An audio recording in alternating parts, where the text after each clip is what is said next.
The human once joked he'd marry the tiny alien girl someday. Years later, she returned all grown. Elias Thorne stood on the dusty plateau, the wind whipping his threadbare cloak around his legs, and felt the breath catch in his chest. The transport shuttle descending wasn't the usual cargo drone. This one bore the intricate, shimmering markings of the Iridian Ascendancy's highest ranks. And emerging from the shimmering heat haze wasn't just any Iridian. She was tall, her form sleek and powerful, draped in the iridescent ritual silks of the sky priests. But it was her face, framed by a cascade of bioluminescent filaments that pulsed faintly in the dim light, that froze him. The bone structure, sharp and elegant now, was hauntingly familiar. The multifaceted eyes, complex as gemstone fractals, held a depth that had replaced the wide, curious gaze he remembered. Nyla. It couldn't be. The little girl who had tumbled into his life during the first contact chaos, whose broken leg he'd splinted with scavenged alloy and medical paste, the one he'd taught to play rock, paper, scissors, and who'd giggled at his terrible attempts at her language, the one he joked stupidly about marrying to secure his place among her people, back when he was just a bewildered maroon soldier trying to survive. She stood before him now, a head taller than his 6 feet, radiating an aura of command that was both regal and terrifying. Her movements were precise, deliberate.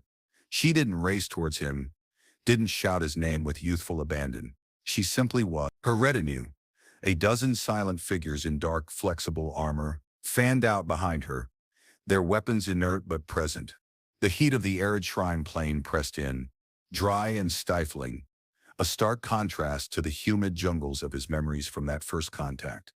He swallowed, his throat like sandpaper. Nyla? The name felt clumsy, inadequate, on his tongue. Her multifaceted eyes fixed on him. There was no flicker of recognition, no warmth, only an intense, analytical scrutiny that made his skin prickle.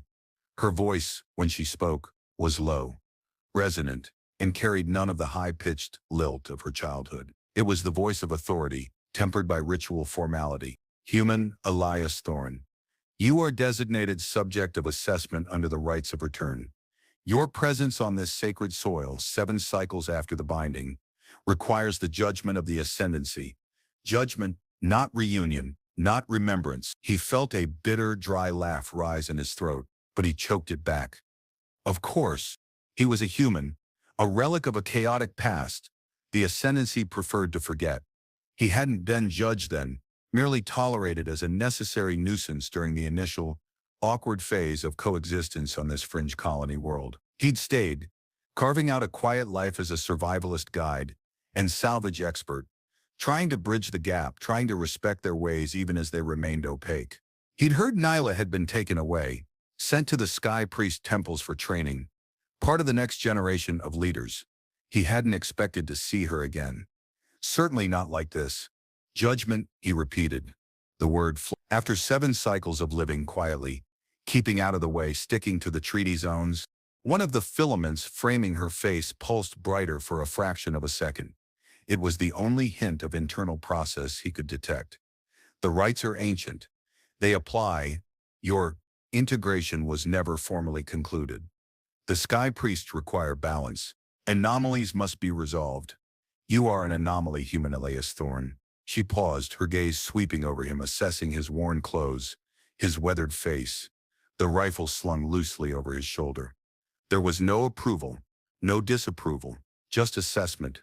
You appear diminished. The tales told of your resilience, your unusual capabilities during the binding conflict, do not match this presentation. Diminished. He rubbed a hand over his stubble jaw. Life on the fringes did that. It wasn't exactly the parade grounds of the Alliance Marines. Well, General, he said, letting a sliver of his old sarcasm creep in. 7 years living off bugs and dust can do that to a guy. Not exactly the Sky Priest finishing school, is it? The dry humor landed flat. Her expression didn't change. The Iridians, even as children, rarely understood his brand of wit. She took a step closer, her retinue remaining still. The ritual silk seemed to absorb the light around her. You reference the past with inappropriate familiarity, she stated. Not as an accusation, but a factual observation. The child Mela of the Dust Clan is not the Sky Priest Virya of the Ascendancy. My designation is Virya. For right, of course. They took new names, shed their pasts like old skin. He knew this. He just hadn't expected this level of detachment from the girl he'd once shared stories with, the one he'd bandaged and taught to laugh. Okay, Varya, he corrected himself, the name feeling stiff and foreign on his tongue. So, what does this judgment entail? Do I get a lawyer? A last meal? Her gaze remained steady. You will accompany me to the citadel. The rites will be observed there. Your fate will be determined by the ancestral resonance. The ancestral resonance, a core tenet of Iridian culture, a telepathic echo chamber of past leaders and experiences, accessed through ritual and technology. It was said to guide their decisions, to be the source of their wisdom. He knew it could be intense, painful even, for outsiders. He'd heard rumors. He certainly hadn't expected to be subjected to it. The resonance? Me? I'm not exactly resonant. I tend to just think about coffee and not getting eaten by sandworms. Varya tilted her head slightly, a movement that might have been curiosity or simply analysis. Your mind pattern, human Elias Thorne, is highly unusual. Disruptive, even. The Sky Priests believe the resonance will either integrate you into the Ascendancy's frequency or reject you entirely. This is necessary to restore balance after the anomaly of your unsupervised presence. Integrate or reject. Sounded pretty final. Rejection, he suspected, meant a quick trip out an airlock or worse. He looked past her, at the vast empty plains stretching to the horizon, the only home he'd known for 7 years. He'd survived war, crashed on an alien planet, learned to live among a species that still felt utterly foreign, and now his past kindness to a child had brought the judgment of their highest order down upon him. He sighed. All right, Varya, lead the way. Just try not to make the resonance too judgy. He adjusted his rifle, the familiar weight a small comfort. This was not how he'd imagined seeing Nyla again, not even close. The citadel of the Sky Priests was carved into the sheer face of a mesa, a marvel of architecture that seemed to grow organically from the rock. Inside, the air was cooler, filled with the faint scent of ozone and something else he couldn't place, perhaps the residual energy of the resonance itself. The journey had been silent, save for the hum of the gravity skiff. Varya sat opposite him, her gaze fixed ahead, impassive. He tried to catch her eye, to find a trace of the child he knew, but there was nothing. Just the Sky Priest, the ritual-bound heiress. He felt a profound loneliness settle over him, a sense of being adrift in a sea of alien formality. They were escorted through echoing halls, lined with shimmering tapestries depicting Iridian history and myth. The Iridians they passed averted their gaze, or gave Varya deep respectful bows. She acknowledged none of them. He felt like a prisoner, though no restraints were placed upon him.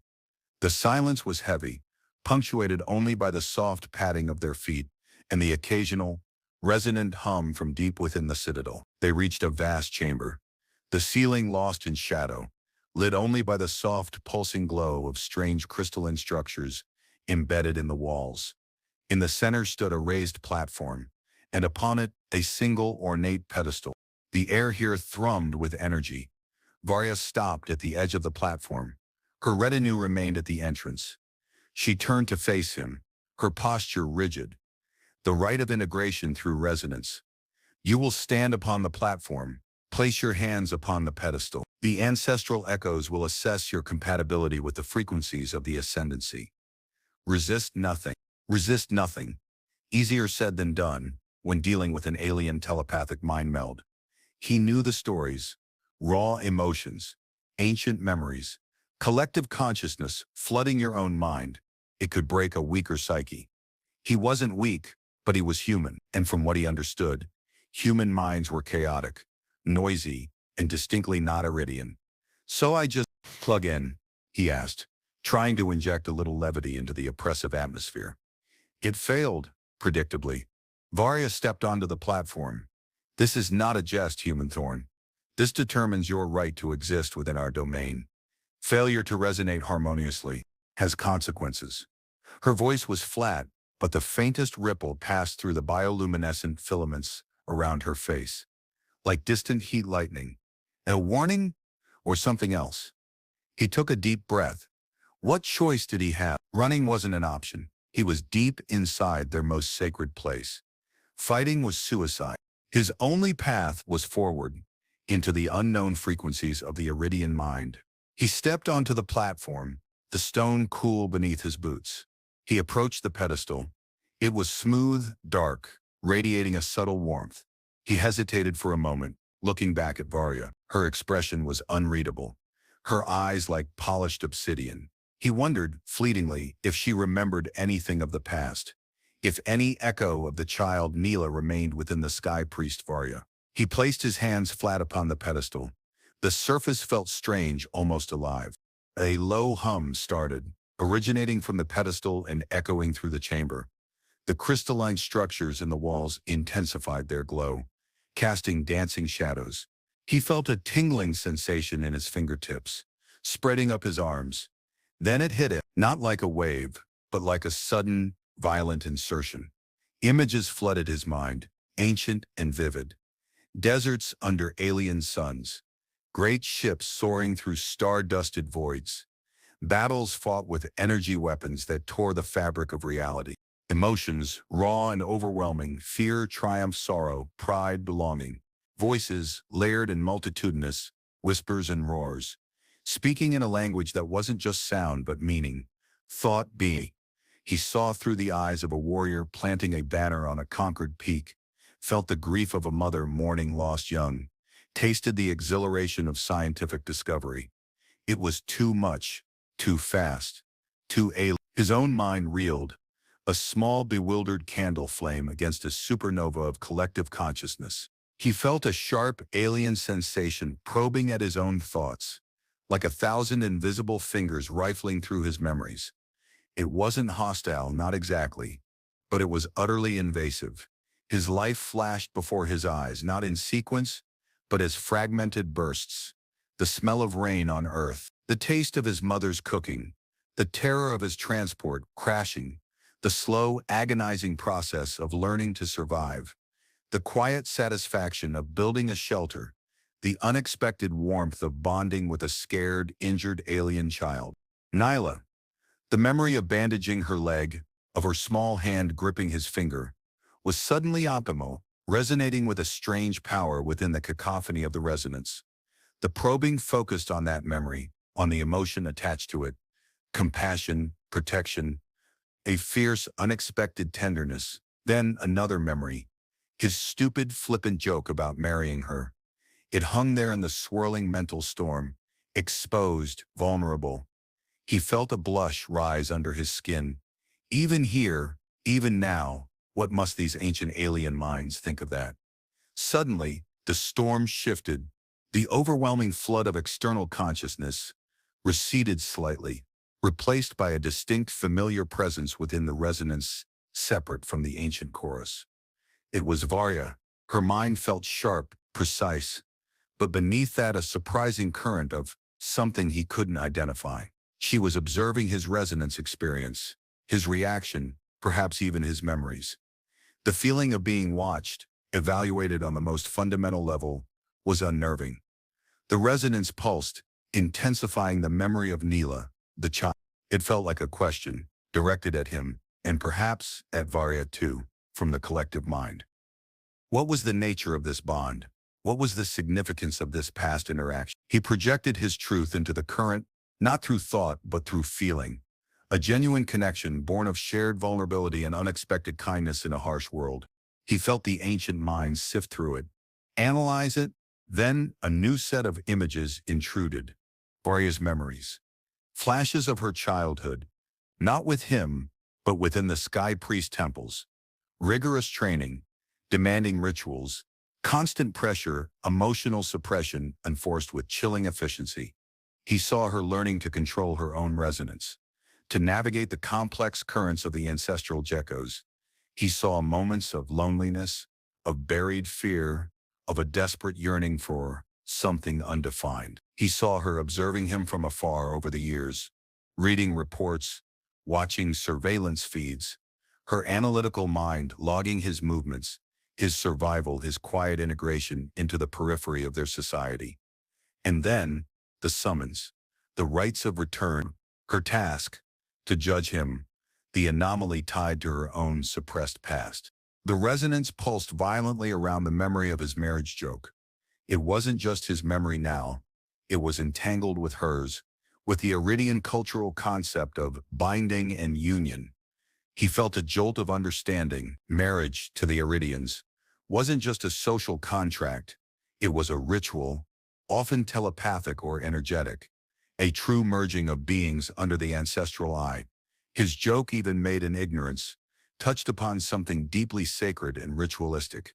And given his interaction with the child Nayla and her current status as a ritual-bound heiress, it had taken on a horrifying, unforeseen significance within the framework of the rites. The pressure on his mind intensified, unbearable. He felt his own consciousness fracturing under the strain. The resonance wasn't just judging him, it was trying to reshape him, to force his chaotic human frequency into alignment with the ancient Iridian pattern. He heard voices shouting, not with sound, but with pure mental force. Integrate, align, reject, anomaly. He gritted his teeth, fighting to maintain his sense of self. He wouldn't be erased. Suddenly, a sharp, distinct presence cut through the chaos within the resonance. Varya's mind again, but different this time. Not just observing, but acting. A focused surge of energy, like a precisely aimed beam, deflected the most violent currents of the resonance away from him. It didn't stop the process, but it shielded his core self, allowing him to endure the pressure without shattering. Why? Why was she protecting him? The Iridians valued emotional restraint, but also resonance, alignment. He was the antithesis of alignment. The intensity began to recede slowly, like a tide going out. The voices faded, the images softened, the raw emotions became distant echoes. He felt the connection to the pedestal weaken, the tingling dissipate. He stumbled back from the platform, gasping for air, his head swimming. The chamber seemed to tilt around him. He felt utterly exposed, violated, his mind buzzing with residual energy and alien thought. Varya remained on the platform, her posture still rigid. But the filaments around her face were pulsing with a rapid, irregular rhythm he'd never seen before. She looked shaken. Not outwardly, her body language was controlled, but in the subtle energy radiating from her, he sensed profound disturbance. She had done something, interjected herself into the resonance on his behalf. That went against everything he knew about Sky Priest protocol and emotional restraint. She stepped down from the platform, her movements still precise, but lacking their former effortless grace. She didn't look at him directly. The rite is concluded, she announced, her voice strained. The resonance did not reject you entirely. The last word hung in the air, heavy with unspoken meaning. Not entirely. What did that mean? Partial integration? Temporary reprieve? Her retinue began to stir at the entrance. One of them, a tall, imposing figure, spoke in a low, guttural Iridian dialect. Varya responded in kind, her voice sharp and decisive, though he couldn't understand the words.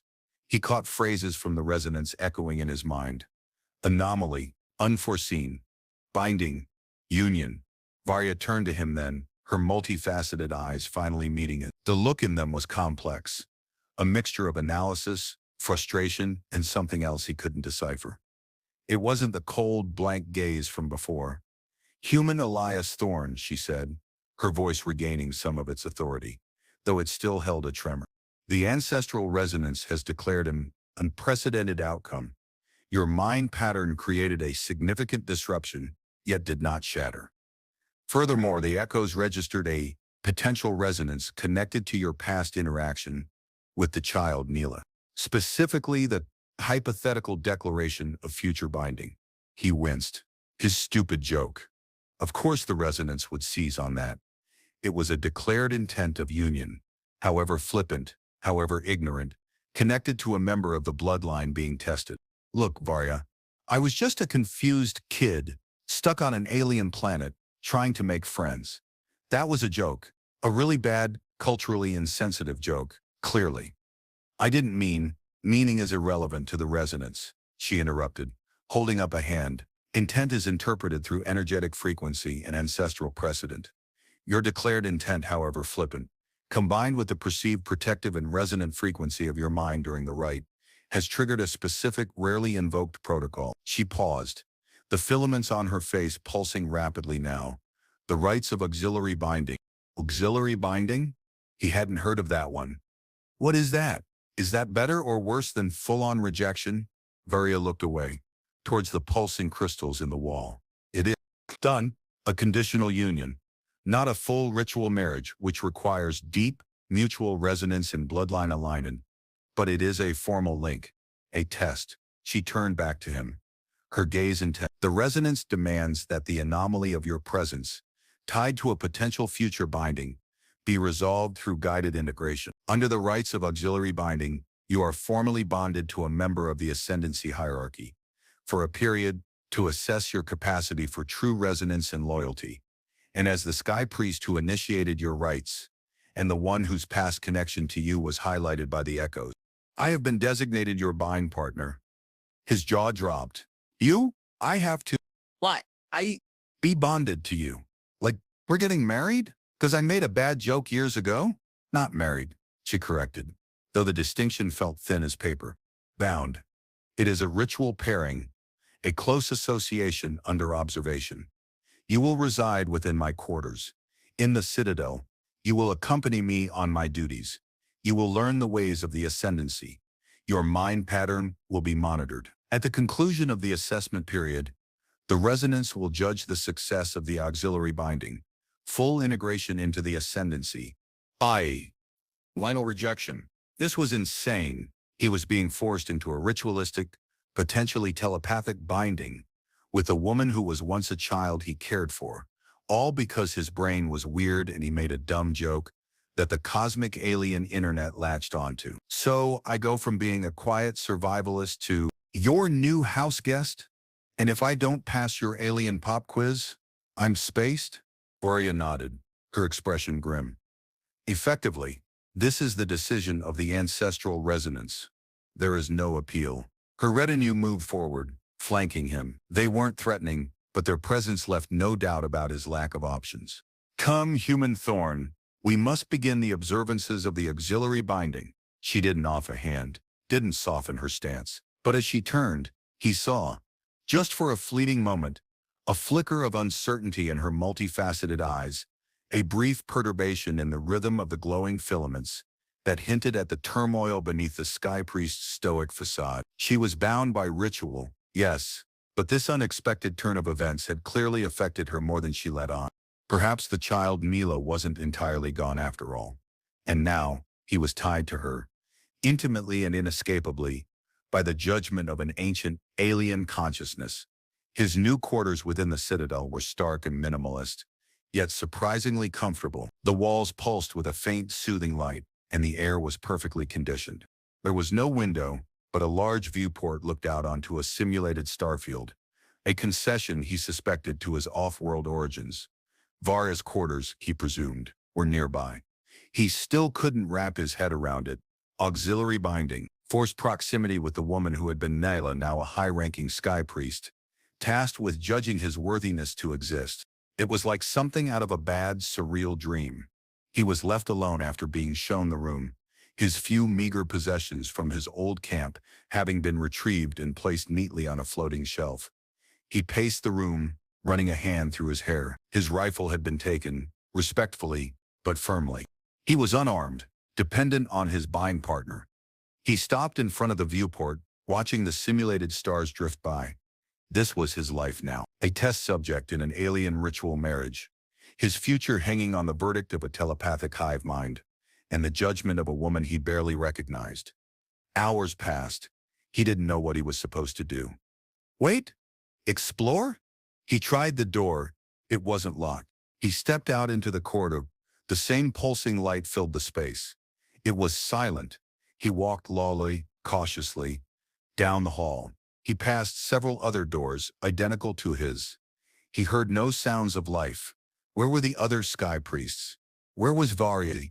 He turned a corner and found himself in a larger central chamber. It was open to the sky, revealing the actual, unsimulated stars above the mesa.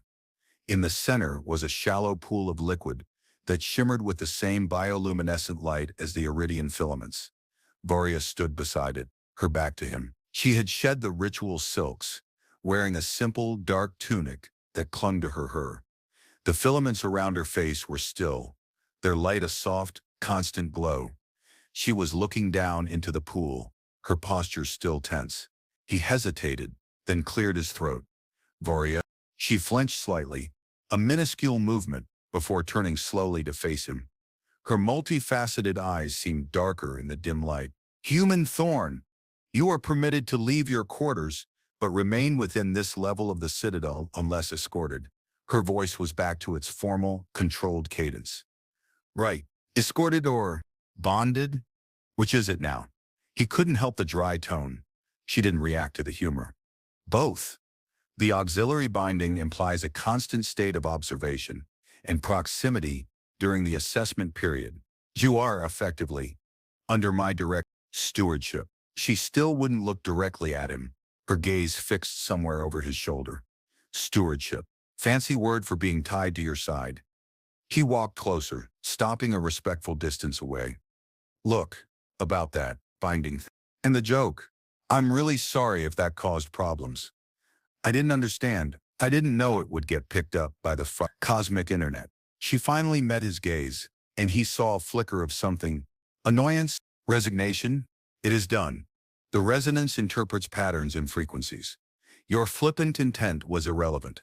The structural declaration of a potential binding, however ignorant, was not. She paused, her gaze drifting back to the shimmering pool. It has complicated things. Significant pressure was applied by certain echoes, advocating for immediate rejection. Others saw potential in the historical context. Historical context meaning, I patched up your broken leg and taught you how to play a ridiculous human game. A minuscule shift in the muscles around her eyes. Was that amusement? Hard to tell with the multifaceted eyes. That interaction, while minor, was noted by the resonance, as was your mind's surprising resilience against the echoes. Few unaligned sentience can withstand the full flow. Yeah, well, 7 years of trying to survive here tends to toughen you up. He looked at the pool. What is that? A minor resonance pool, she said, her voice softer now, less formal. Used for personal reflection and localized frequency alignment. Less overwhelming than the central chamber. He stepped closer to the pool, looking into the shimmering liquid. It didn't seem deep. So what happens now? Do we hold hands and stare into the pool? Does the binding kick in properly? Is there a ceremony? Do I need a weird alien outfit? Varia let out a soft sound that might have been a sigh or a frustrated exhalation. There is no ceremony for auxiliary binding. It is a functional arrangement. The binding is primarily energetic and telepathic. A link for observation. You will feel it intermittently. She hesitated. It may manifest as shared sensations, emotions, or even thoughts. At first, it will likely be disruptive. Do not resist it. Great. Forced telepathic link with the woman who was judging him. Right. Don't resist the alien mind meld. Got it. He peered into the pool. So, when do we start? Are we observing and bonding now? She turned fully towards him, and for the first time since her arrival, he saw a hint of the child Neela in the set of her shoulders, the way she held her hands. The binding is active from the moment the resonance declares it. We are already linked. However, minimally. She looked at him properly then, her eyes scanning his face, searching for something. You were kind to me, human thorn.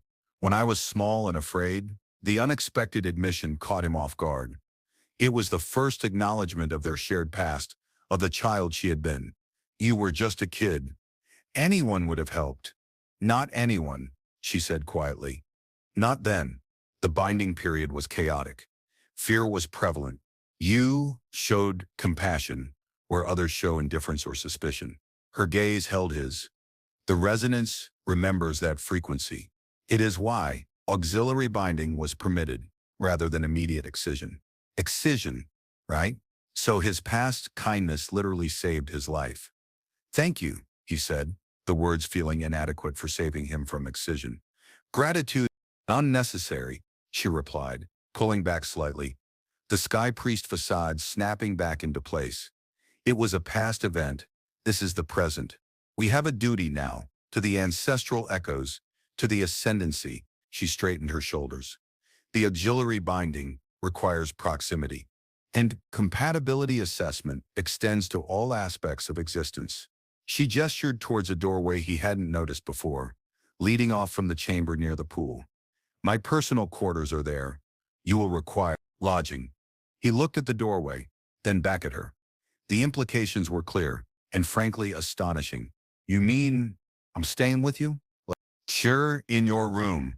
The rights of auxiliary binding mandate shared space for the duration of the assessment, she stated formally. It promotes constant observation and facilitates the energetic resonance required for judgment. She looked anywhere but at him. It is protocol. He blinked. So much for minimalist separate quarters. He was being moved in with the ritual-bound alien heiress, who was also his judge, and now, apparently, his forced roommate. This was escalating in ways his simple human mind couldn't process. Okay, he said slowly, feeling completely out of his depth. Okay, protocol. Shared space. Got it. He looked at her, really looked at her.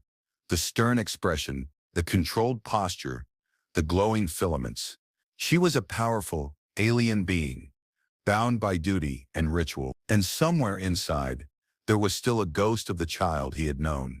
A child who had just admitted he had shown her kindness. His life had just taken a turn sharper than any atmospheric re-entry. And he had a feeling the compatibility assessment was about to get very, very complicated. The living space in Varya's quarters was spacious, austere and surprisingly private. There were no dividing walls, but the layout created distinct zones. A sleeping area with low, cushioned platforms, a small area with a shimmering pool similar to the one outside, and a workspace with floating screens displaying complex data streams. The light levels shifted subtly depending on where you stood, mimicking the natural light cycles of the planes outside. He felt like he was living inside a minimalist art installation designed by engineers. Varya moved with quiet efficiency, showing him where things were with brief, precise gestures and even briefer explanations. Nutrient paste dispensers are integrated into the wall panel here. Rations are sufficient for one cycle. Replenish as required. Cleansing facility is here. Operates on sonic resonance. She was all business, all protocol. He tried to engage, to ask questions about her duties, about life in the citadel, anything to break the suffocating formality, but her responses were clipped and functional.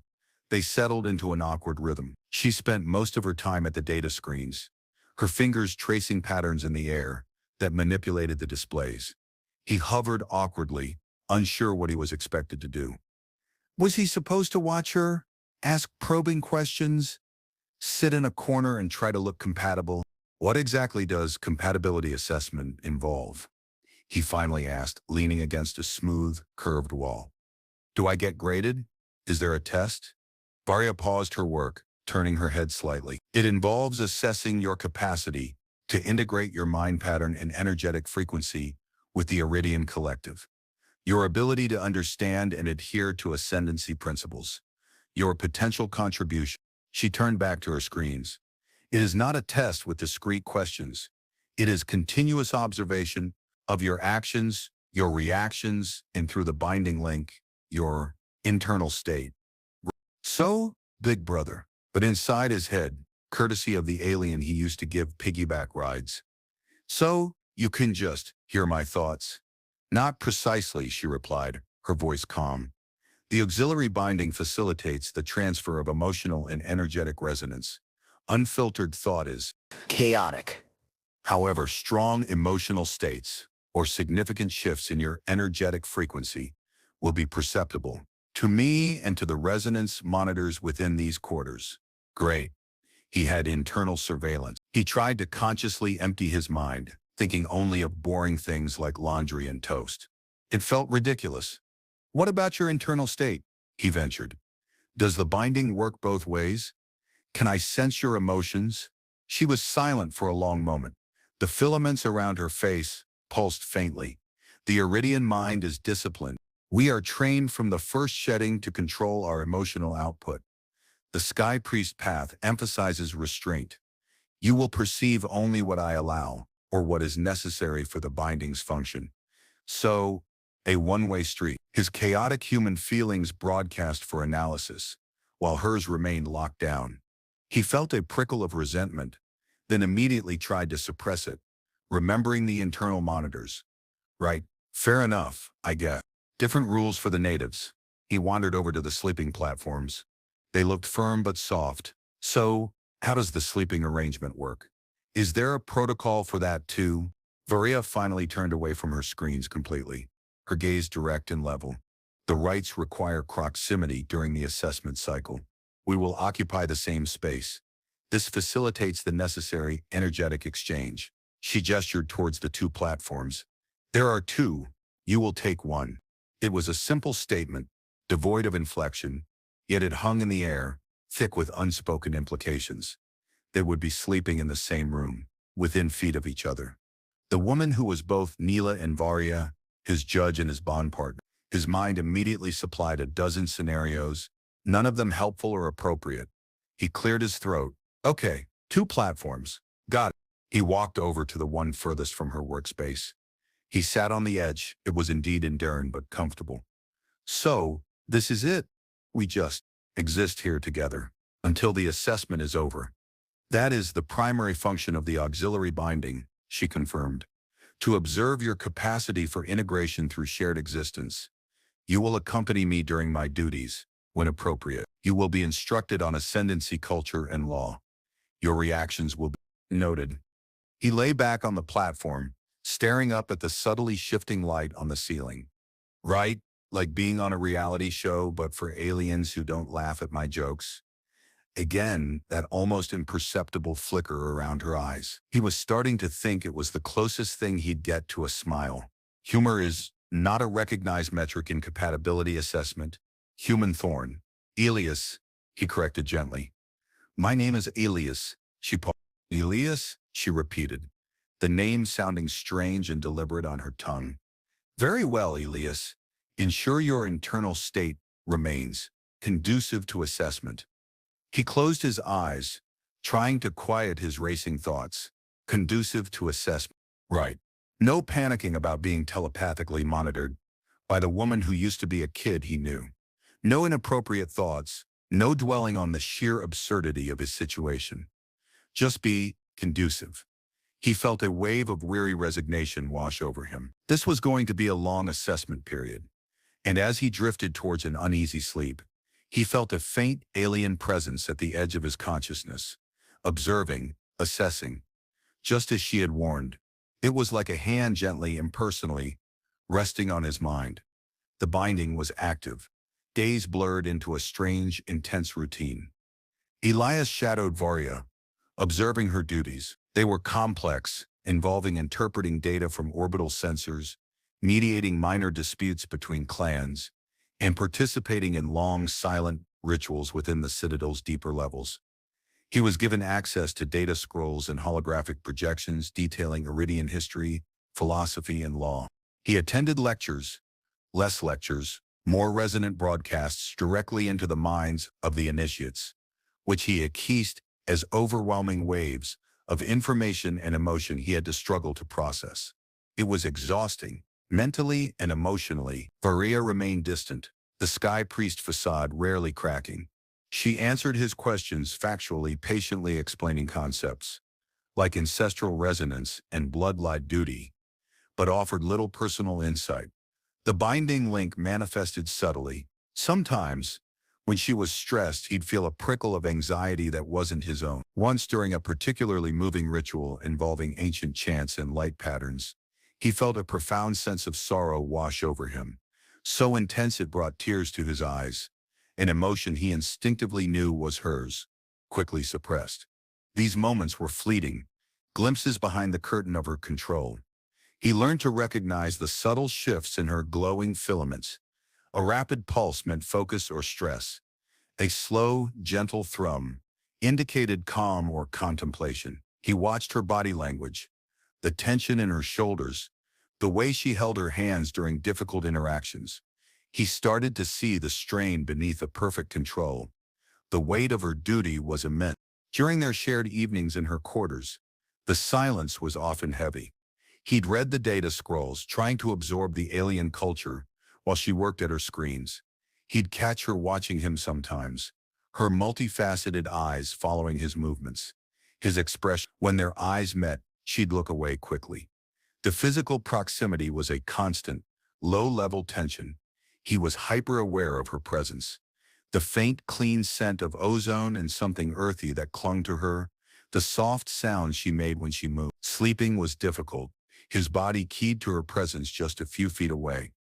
One evening, after a particularly draining day, he found her by the shimmering pool in her quarters, her head bowed, the filaments pulsing with distress. He approached cautiously. "Varya, are you all right?" She didn't look up. The clan disputes are escalating. Ancient grievances resurface. The balance precarious. Her voice was tight. He sat down beside the pool, leaving a space between them. "Is there anything I can do?" Probably not. I'm just the human test subject. But thought I'd ask." She finally raised her head. The distress was clear in her eyes. "Your perspective is unburdened by history. Sometimes that is useful. You see solutions not immediately apparent to those bound by tradition. So my ignorance is a strength?" A ghost of that almost smile touched her lips. "In this context, tell me, Alias Thorn, if you were faced with two bloodlines, both ancient, both honorable, both claiming the sole right to control the water rights of the Eastern Oasis, how would you resolve the conflict?" Ritual duel is prescribed by law, but it would cause further division, potentially weakening the ascendancy against external threats. External threats. That was new. He leaned back thinking, he might not know Iridian law, but he knew human history. Blood feuds, resource wars. "Well," he said slowly, "on Earth we usually try negotiation first, find a compromise.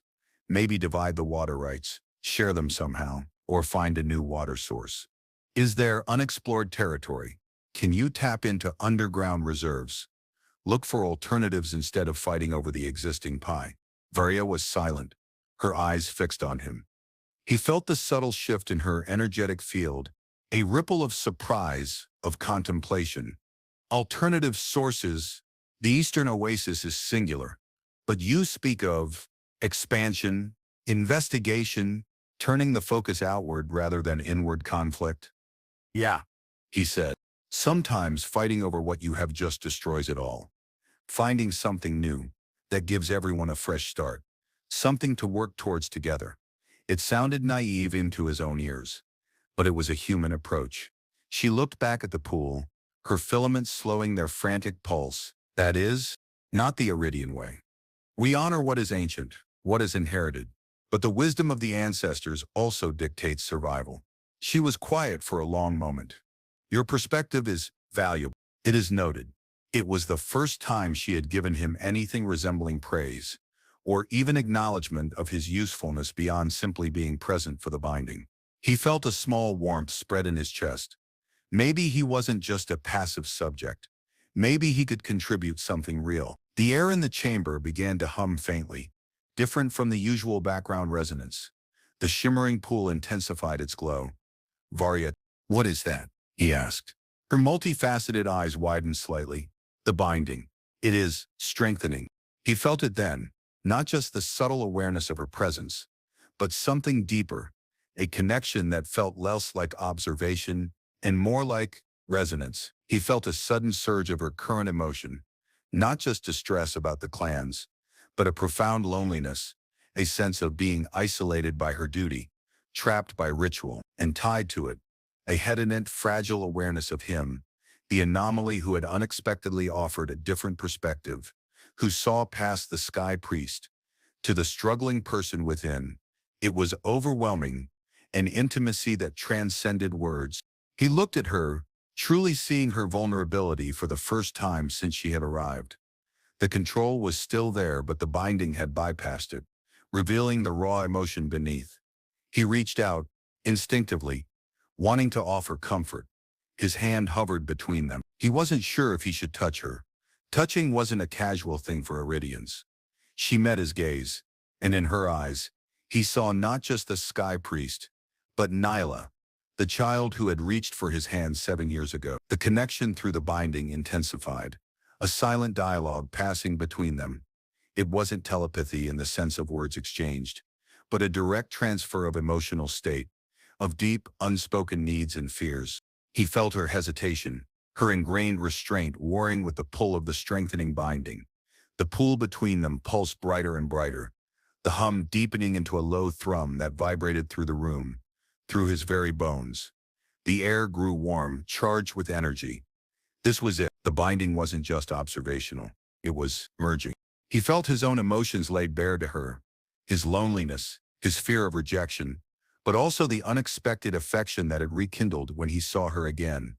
The protectiveness he felt towards the memory of the child, Neela, and the growing confusing attraction to the powerful woman Voria. It was terrifying, this involuntary exposure of his most private feelings.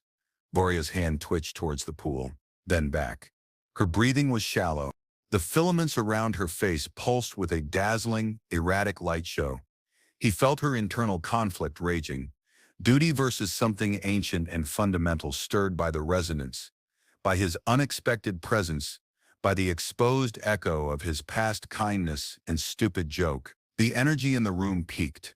He felt a powerful pull, drawing him towards her, towards the glowing pool, towards the core of her being exposed by the binding. It wasn't just emotional anymore. It was physical, a deep, primal resonance that hummed between them, undeniable and overwhelming. The assessment had taken a dramatic, unforeseen turn. It was no longer just about compatibility. It was about connection. The energy thrumming between them intensified, pulling them closer, not just emotionally but physically. Elias felt drawn towards Varia, towards the shimmering pool that acted as a conduit for the strengthening binding. He reached out his hand, and this time, she didn't flinch away. Her fingers, longer and more slender than his, cool against his palm, met him. The contact sent a jolt through him, an electric spark that grounded the intense, energetic connection flowing between them. Through the binding, he felt her surrender, a controlled falling away of the rigid sky priest discipline, replaced by a profound vulnerability. Her multifaceted eyes, locked on his, held a depth of emotion he hadn't seen before. Fear, curiosity, a hesitant yearning. The filaments on her face glowed with a steady, warm light, reflecting the stability she found in their connection, even as it terrified her. She spoke, her voice barely a whisper, yet echoing with resonant power in his mind through the binding. The auxiliary binding demanded vesical resonance to complete the energetic link. The words were formal, ritualistic, but the emotion behind them was raw, exposed. She wasn't just stating a fact. She was articulating a need, a requirement imposed by the ancient rites and amplified by their unique situation. He understood this wasn't just about shared living space. The compatibility assessment wasn't purely mental. The ancestral resonance, perhaps sensing the death of the human-alien connection forged in the past and reignited by the present, was demanding a deeper, more fundamental form of resonance, a merging. Physical resonance, he repeated, his voice hoarse. His hand tightened on hers. You mean the rites of auxiliary binding, when accelerated by significant resonance markers, require the synchronization of biological frequencies. Her gaze was steady, analytical even in her vulnerability, but the emotion flowing through the binding was unmistakable, a desperate ritualistic need for completion, for alignment. The pool beside them pulsed with dazzling light. The air was thick, charged. He felt his own biological systems responding, a deep, resonant hum starting within him, mirroring the energy emanating from her and the pool. It was terrifying, alien, and intoxicatingly intimate. This wasn't like anything he'd ever experienced. She shifted, kneeling by the pool, pulling him gently down with her. Her free hand went to the simple tunic she wore. There was no hesitation now, only the driven purpose dictated by the binding. She shed the garment, revealing skin that shimmered with a subtle, internal luminescence. crisscrossed with faint, intricate patterns that pulsed with her heartbeat. The filaments around her face extended slightly, reaching towards the pool, towards him like sensitive tendrils. He felt exposed, vulnerable, his simple human body suddenly seeming clumsy and plain next to her alien beauty, amplified by the glowing light and raw energy of the moment. But the pull of the binding was undeniable. It bypassed his conscious thought, his hesitation, drawing him forward. He shed his own clothes, the familiar fabric feeling alien and restrictive now. He knelt opposite her, separated by the shimmering pool, their hands still clasped across it. The water felt warm, alive. The light from the pool reflected in her multifaceted eyes, making them seem infinitely deep. He could feel her presence, not just through the binding, but through every nerve ending, the air between them vibrating with shared energy. The resonance demands synchronization. Varya repeated, her voice stronger, filled with ritualistic power. Our frequencies must align.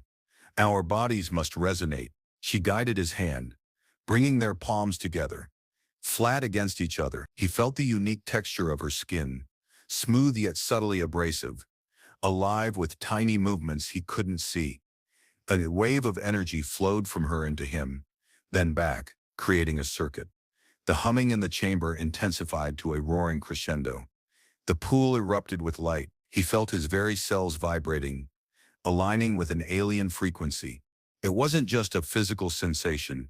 It was a merging of energetic states, a blending of internal landscapes. Images flooded his mind. Not ancient memories this time, but abstract patterns of light and sound, representations of shared biological and energetic processes. He felt the rhythm of her heart, the flow of her internal fluids, the complex firing of her alien synapses, and she felt his steady, human pulse, the warmth of his blood, the simple, linear structure of his thoughts, compared to the fractal complexity of hers. The binding drew them closer, their bodies leaning over the pool, drawn by an invisible force. Their foreheads met, skin against skin. The contact was electric, triggering a cascade of sensation. He felt the soft pressure of her filaments against his skin, like a gentle caress. Her multifaceted eyes were inches from his, reflecting the blinding light of the pool. He felt her mind open to him fully, not with thoughts, but with pure feeling, pure being. The dam of her sky priest restraint shattered under the force of the accelerated binding. He felt her loneliness, her fear of failing the ascendancy, her deep-seated need for connection, for understanding, and beneath it all, a fragile, beautiful thread of something familiar. The warmth, the curiosity, the surprising affection of the child, Neela, now interwoven with the power and complexity of the woman, and she felt his own turbulent emotional landscape, the confusion, the fear, the vulnerability, but also the steadfast loyalty that had kept him on this planet, the quiet strength he had built from survival, the genuine affection that had started with a bandaged leg and grown into something entirely new and overwhelming in this moment of forced intimacy. The physical resonance deepened, becoming something more profound. It wasn't just synchronization. It was convergence. The air was thick with the scent of ozone and something sweeter, like desert flowers blooming after a rain. He felt his consciousness expanding, blurring at the edges, merging with hers. He wasn't just Elias Thorne anymore. He was part of something larger, something iridian, something bonded. The climax of the binding wasn't a single point but a wave, building and breaking over them in shimmering pulses of energy and sensation. It was simultaneously overwhelming and grounding, alien, intensely personal. They were two distinct beings, yet for a perfect, incandescent moment, their core frequencies were one, resonating in perfect harmony under the ancient alien sky. When the peak subsided, the intense light from the pool dimmed, fading back to a gentle shimmer. The roaring hum subsided to a soft thrum. They remained kneeling, foreheads touching, hands clasped, breathing heavily. The binding link remained, stronger now, deeper, a constant awareness of the other, at the edge of their consciousness, but no longer a disruptive flood. Varya pulled back slowly, her movements hesitant, like someone waking from a powerful dream. Her filaments were still glowing brightly, but their frantic pulse was gone, replaced by a steady warm light. Her multifaceted eyes were wide, filled with a mixture of awe and trepidation. He looked at her, his own mind still reeling from the experience. "Varya?" he whispered. Her name felt different on his tongue now, imbued with a new intimacy. She looked at him, and for the first time, he saw the sky priest and the child Neela finally integrated, not separate. The stern lines of her face were softened by vulnerability. "Elias?" she whispered back, her voice low and resonant. "The binding. Deed. It is complete. Complete." The word hung in the air, heavy with consequence. The forced ritual had done something unexpected, something powerful. They were bound, truly bound, not just by protocol but by a shared intimate resonance that had bypassed all barriers. She rose slowly, pulling her tunic back on, with movements that were slightly clumsy, like someone unused to their own body. He did the same, the familiar feel of the fabric a strange contrast to the recent, profound connection. The tension in the room was no longer awkward formality, but something else entirely, the heavy, charged atmosphere that follows a shared, life-altering intimacy. Varya turned away from him, walking to her screens, her back rigid once more. But he could still feel her through the binding, a core of turmoil beneath her renewed control, a fragile shell protecting a suddenly exposed core. He knew with a certainty that resonated through the link, that the experience had shaken her to her core, challenging everything she had been trained to be. He walked to the viewport, looking out at the simulated stars. He felt different. The world seemed sharper, more vibrant. He could feel a subtle echo of Varya's presence within him, a faint hum of alien frequency that had integrated with his own. He wasn't sure what it meant for the assessment, for his future, but he knew he couldn't go back to being just human Elias Thorne, survivalist. He was bonded now, to her, to the ascendancy. Varya spoke, her voice strictly formal again, a stark contrast to the raw emotion of moments ago. "The rites of auxiliary binding have concluded the initial phase. The resonance markers recorded during synchronization will be analyzed by the sky priests. Integration level will be assessed." "My integration level?" he asked, turning back to her. "What does that mean for us? For the binding?" She finally turned to face him, her expression carefully neutral. But the filaments still glowed with that steady, warm light, a telltale sign of the residual energy of their connection. "The binding is permanent, Eli. Once true resonance is achieved, it cannot be undone by ritual, only by termination." She paused, her multifaceted eyes holding his gaze. "Or by the judgment of the ancestral resonance at the end of the assessment period. If your integration is deemed insufficient, if your mind pattern is judged too discordant, the binding will be severed." Decisively, he understood. If he failed the test, the bond would be broken, and he suspected severed decisively meant his death.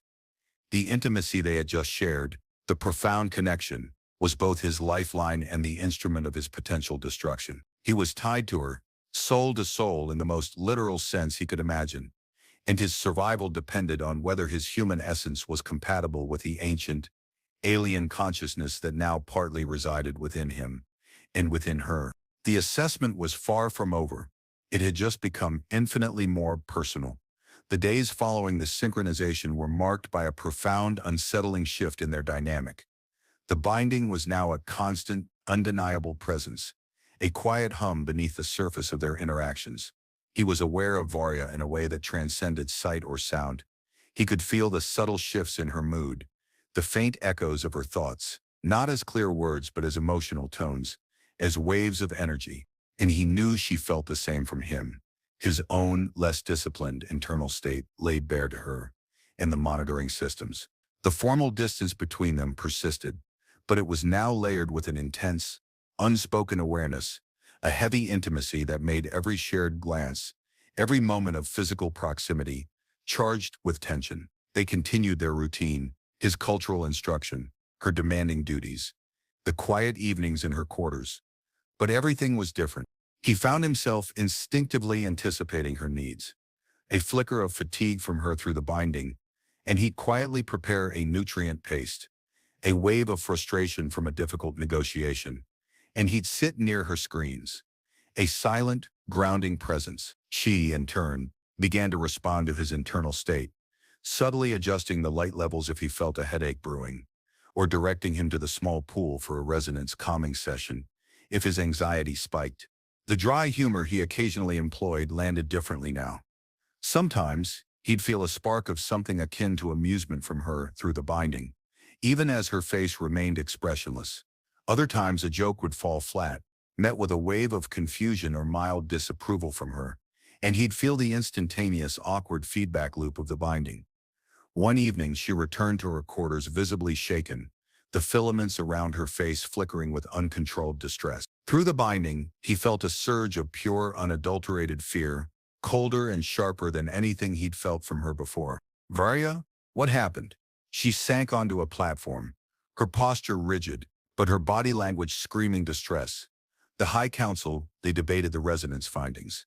Your integration level. It is judged as marginal. Marginal? Not good. What does marginal mean? It means uncertain. The ancestral echoes are divided. Some see potential in the strength of the binding, in the uniqueness of your frequency. Others see only chaos, a threat to the ascendancy's purity. Her voice was low, strained. The faction advocating immediate excision is gaining influence. Excision, again, his stomach clenched. Who? Who wants me? Excised? Varya hesitated, looking towards the main door, a flicker of fear in her eyes. The elder priests of the Obsidian line. They are traditionalists. They view any deviation from established ritual, any external influence, as a corruption. They see the accelerated auxiliary binding as an abomination, and they see your survival as a direct challenge to their authority. The villains, rival bloodlines, corrupted priesthood. He'd been wondering when they'd show up. So, my existence, and this is a political problem for your hardliners. It is a fundamental challenge to their interpretation of ascendancy law and the will of the ancestors, she corrected, her voice gaining a steelier edge. They believe the only way to restore balance is to remove the anomaly. She looked at him, her gaze intense. They are demanding a final judgment. Soon. They are powerful, Elias. Their influence within the council is vast. A final judgment. This wasn't the end of the assessment period. It was a forced acceleration, pushed by her political enemies. What does that involve? A full convocation of the sky priests, a direct consultation with the deepest levels of the ancestral resonance, and a formal presentation of your case. By me. As your bind partner, I must speak for your capacity to integrate. She took a deep, shuddering breath. If the convocation votes with the Obsidian line, the resonance will be used to dismantle your consciousness.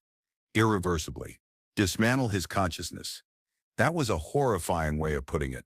Like being erased from existence, piece by piece. So, I have to convince your entire spiritual leadership that my chaotic human brain is worth keeping around, and you have to argue my case, while they think you're contaminated by associating with me. Essentially, she confirmed grimly. The binding pulsed with her fear for him, and something else, a fierce, protective resolve he hadn't felt from her before. The ritual intimacy had forged something stronger than mere obligation. All right, he said, standing up. He walked over to her, kneeling beside her platform. He reached out, covering her hand with his. She didn't pull away. So, how do we do this? How do we convince them I'm not a threat? How do we beat the Obsidian line? Varya looked down at their clasped hands, her filaments pulsing softly. We must demonstrate your resonance, your alignment. We must show them the auxiliary binding has forged a legitimate connection, not a dangerous anomaly. How? She raised her head, her multifaceted eyes meeting his, burning with a quiet intensity. Through the resonance, at the convocation, the binding connects us, Elias. It allows our frequencies to interact directly. When I present your case, you must resonate with my words, with my intent. You must allow the convocation and the deepest echoes to feel the strength of our union, to feel your capacity for loyalty, for understanding, for belonging. Demonstrate the strength of their union, Their auxiliary binding. He felt the weight of it settle upon him. Their shared intimacy, born of ritual and forced proximity, was now their only weapon against powerful enemies in an unforgiving ancient consciousness. His life, and perhaps her standing within the ascendancy, depended on their ability to project a convincing, resonant bond to the entire Sky Priest hierarchy. The stakes had just gone from personal survival to something far, far larger. And the only way to prove his worthiness was through the very thing that made him an anomaly, his connection her, forged in the crucible of alien ritual. The day of the final judgment arrived like a storm gathering on the horizon. The air within the citadel felt heavier, charged with the focused energy of hundreds of sky priests converging.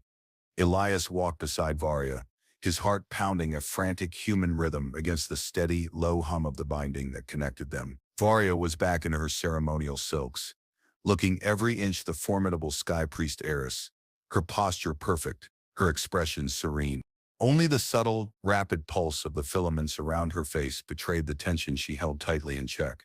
They entered the convocation chamber, a vast, circular space carved deep within the mesa. Tiered seating rose around a central platform where the deep resonance pool, larger and more intensely glowing than the one in Varya's quarters, shimmered with ancient power. Hundreds of Iridians, robed in the distinctive silks of their various bloodlines and ranks, sat in rapt silence. Their collective gaze, a thousand multifaceted eyes, turned towards Elias. He felt like an insect under a magnifying glass.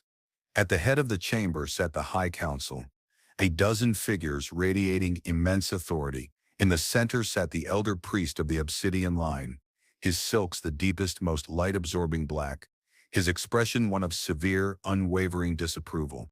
Elias felt a distinct wave of hostile energy directed towards him from that corner of the chamber, a dissonant frequency that grated against the calm thrum of his binding with Varya. Varya led him to the central platform, stopping at the edge of the deep resonance pool. The air here vibrated with raw power, pulling at his senses. She turned to face the convocation, her hands clasped in front of her, a picture of controlled dignity. He stood beside her, acutely aware of the binding link that was now their only shield and their primary weapon. She began to speak, her voice clear and resonant, amplified by the chamber's acoustics, and he suspected, by her inherent connection to the ancestral resonance. She spoke of the rites of return, of the anomaly that was human Elias Thorne. She recounted the process of the auxiliary binding, the unexpected acceleration triggered by the resonance markers, the required synchronization. She used formal ritualistic language, detailing the procedural steps, the observed energetic phenomena. Then, she shifted. Her voice remained formal, but her words began to carry a different weight, an emotional undercurrent that flowed directly him through the binding. She spoke of his resilience, his capacity to withstand the full force of the resonance without shattering. She spoke of his unburdened perspective, of the alternative solutions he offered, solutions that honored survival and growth alongside tradition. She spoke of the unique frequency of his kindness, demonstrated years ago, the unexpected resonance it held within the ancestral echoes. And then, she spoke of their binding, not just as a ritual obligation, but as a genuine connection. The auxiliary binding with human Elias Thorne, she declared, her voice ringing with conviction, has achieved true resonance. His frequency, while different, is not discordant. It is complementary. It adds strength where there was rigidity, adaptability where there was only tradition. Through our binding, the ascendancy can learn, can grow. As she spoke, Elias focused on the binding. He felt her intent, her conviction, her belief in their connection. Even as she presented it within the formal structure of the convocation, he focused on sending his own resonance back to her, amplifying her words with his own internal state.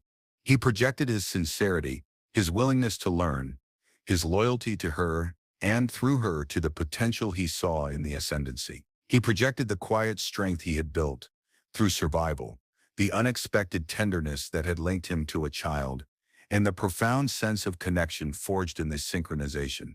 He felt the collective consciousness of the convocation pressing in, probing, assessing waves of skepticism, doubt, even hostility from the obsidian line. but also currents of curiosity, of contemplation, of ancient wisdom weighing the possibilities. He focused his energy, channeling it through the binding, aligning his human frequency with Varya's Iridian one, creating a unique, resonant harmony that projected their combined strength, their unlikely but real union. Varya finished her presentation, her gaze sweeping across the council. Silence descended, broken only by the soft thrum of the resonance pool. The elder priest of the obsidian line rose. His voice was a harsh rasp, cutting through the air. Sky Priest Varya speaks of resonance. I speak of corruption. The human is an anomaly, a contaminant. His presence disrupts the flow of ancestral wisdom. The accelerated binding is proof, not of resonance, but of a dangerous instability introduced by his chaotic mind. He must be excised. Now, for the health of the ascendancy, let the resonance judge. He extended a hand towards the deep pool, and its light flared, the thrumming intensifying, becoming a powerful, invasive force. This was the heart of the final judgment, allowing the deepest, most ancient layers of the resonance to deliver the final verdict. Elias felt the pressure on his mind, stronger than before, threatening to tear him apart. It was the raw, unfiltered power of the collective Iridian past, unforgiving and absolute. He felt it probing for weakness, for discord, for the fundamental incompatibility the obsidian line claimed existed. But he held on, anchored by the binding, by Varya. He looked at her. Her face was etched with strain, her control pushed to its absolute limit, as she broadcast their combined frequency into the roaring current of the resonance. Through the binding, he felt her strength, her determination, her fierce refusal to let him be erased. And in that moment, something shifted within him. It wasn't just about survival anymore. It was about fighting for them, for the connection they had forged, for the possibility of a future that defied tradition and fear. He reached out, finding her hand, grasping it tightly. He poured his entire being into the binding, into their shared resonance. He focused not just on surviving, but on amplifying their combined frequency, making it undeniable, making it heard by the ancient echoes. He projected his loyalty, his love. Yes, love, he realized in that blinding moment, for the moment beside him, for the fragile hope she represented. The resonance roared around them, a tempest of ancient judgment. He felt waves of opposition, of doubt, but he also felt countercurrents, drawn by their combined frequency, echoes of resilience, of adaptation, of ancient journeys into the unknown. Varya's hand was trembling in his, but her grip was unbreakable. Then a sudden, sharp pulse from the deep pool. The roaring resonance didn't cease, but it changed tone, shifting from violent judgment to a complex, resonant chord that echoed deep within his soul. It wasn't a voice, but a feeling, an undeniable truth projected directly into his consciousness and the collective mind of the convocation. Compatible, resonant, potential, accepted. The energy began to recede, the light from the pool dimming, the thrumming softened, returning to a low, ambient hum. Silence descended once more, deeper this time, filled with the weight of the verdict. Varya swayed slightly, her grip on his hand loosening. The filaments around her face were now glowing with a soft, golden light, a frequency he hadn't seen before, a clear sign of profound energetic alignment. The elder priest of the obsidian line stood frozen, his face a mask of disbelief and fury. The rest of the convocation remained silent, stunned by the unexpected outcome. Slowly, deliberately, Varya straightened. She turned to face the convocation, her expression serene, controlled once more, but with a new strength that resonated from her core. The ancestral resonance has spoken, she announced, her voice steady, carrying the undeniable weight of ancient authority. Human Elias Thorne is found compatible by the auxiliary binding, is deemed true. He is accepted. Accepted. The word echoed in the stunned silence. He was accepted, not just tolerated, but genuinely integrated, his existence validated by the highest authority of the ascendancy. His strange, accidental journey had led him here, to this moment, bound to an alien priestess by a ritual and a connection that defied all logic. He looked at Varya, his bind partner, who had fought for him with everything she had. He felt a surge of emotion so strong it bypassed the binding and brought a lump to his throat. He had told her he loved her through the resonance, through the raw energy of their connection. Had she felt it? Had the convocation? He didn't know, but he knew that something fundamental had changed between them, within them. The tension in the chamber broke as the convocation began to stir, murmurs spreading through the assembled Iridians. The elder priest of the obsidian line remained rigid, his gaze fixed on Elias with pure hatred. The fight wasn't over, not really. He had enemies now, powerful ones. But he had Varya, and he had been accepted. Varya turned to him, a subtle shift in her posture inviting him to leave the platform. As they walked back up the aisle, away from the deep resonance pool, away from the watchful eyes of the convocation, she squeezed his hand, a small private gesture that spoke volumes through the quiet hum of their binding. The formal assessment might be over, but the true journey, the journey of navigating their shared resonant future, was just beginning. They returned to Varya's quarters in a state of shared exhaustion and exhilaration. The heavy atmosphere of the citadel's high levels seemed to lift once they were back in their own space. The binding hummed between them, no longer a tool of assessment, but a deep, resonant connection that felt entirely natural, a constant awareness of the other's presence and state. Varya shed her ceremonial silks, her movements less formal now, weighted with fatigue. She walked to the shimmering pool in her quarters and stood looking into it, her filaments glowing gently. Elias watched her, giving her space, unsure of the protocol now that the final judgment was passed. The stakes had been life and death, and they had won. But what did winning mean for them? He waked up beside her, looking into the pool. "We did it," he said quietly. "We convinced them. The resonance. It accepted me." Varya nodded, her gaze fixed on her reflection in the glowing liquid. "Your frequency, combined with mine, it created a resonance the echoes could not deny. It was unprecedented. They expected conflict, dissonance. We demonstrated harmony, harmony." He liked that word. It sounded a lot better than anomaly or contaminant. "Ugh. What happens now?" he asked. "The assessment is over. The binding is permanent. What's the protocol for that?" She turned to him, her multifaceted eyes finally meeting his fully, without the veil of ritual or the pressure of observation. The look in them was complex. Relief, wonder, vulnerability, and a hesitant, dawning awareness of the implications of their bond. "There is no specific protocol for this outcome, Elias," she admitted, her voice softer than he had ever heard it in her Sky Priest role. "Auxiliary binding is meant to conclude with either full integration or rejection. An immediate, fully accepted resonance is not in the ancient texts. So we're winging it?" A genuine, albeit small, smile touched her lips, first he had seen since she arrived. The filaments pulsed with a soft, joyful light. "In a manner of speaking, the council will deliberate on the implications. But the verdict of the resonance is absolute. You are accepted.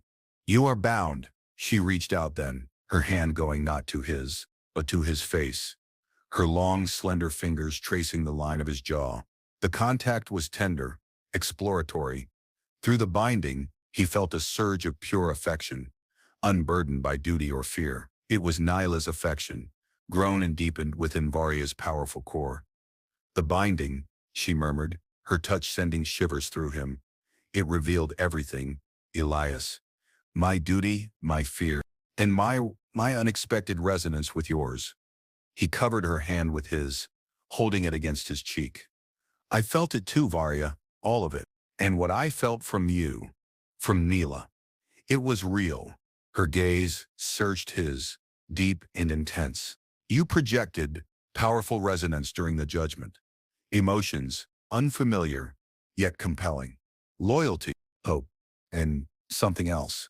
Something that vibrated at the core of my being." His heart hammered against his ribs.